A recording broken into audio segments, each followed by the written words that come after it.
На этой неделе аграрии приступили к уборке второго хлеба. Солнца картофелю хватило, а вот влаги оказалось недостаточно. В целом в регионе ожидается урожайность не ниже прошлогодних показателей. А вот удастся ли сохранить урожай надолго, расскажет Павел Королев.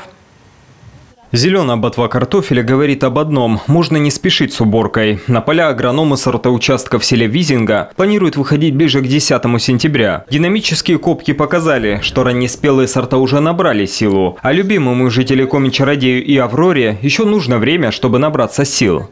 Если мы раньше испытывали много сортов у нас, голландских сортов, немецких сортов, население брали их за красивый внешний вид, на сегодняшний день они все обращают внимание и уже стараются собрать только наши российские сорта.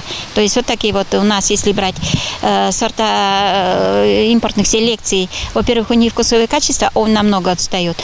И эти картофель нужно заменять каждые 3 года, потому что устойчивость против болезней у них очень низкая. На полях сысольского сортоучастка сегодня 12 сортов картофеля. Двухлетние испытания – это не только сбор урожая и проведение анализов, но и, конечно, дегустация. Ведь новый сорт для своего участка дачники региона выбирают исключительно по вкусовым качествам. Каждый сорт варится без соли, без ничего, разделяется, и до более 5 человек испытывает его на вкусовые качества и дает свое заключение в специальной таблице.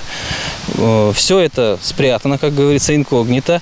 Каждый сорт, никто не знает, какой это сорт, только знает именно как человек, который готовит. Лидером последних испытаний стал Чародей, а еще агрономы республики говорят о том, что культура посадки второго хлеба у жителей Коми растет. Эксперименты с сортами на своих участках уже проводят многие, и вообще меняется даже отношение к самой земле. Жители закупают зерно для замены картофеля, то есть чтобы участок немного отдыхал и происходило накопление питательных веществ, а не часть бывших картофельных полей засевать зерновыми культурами.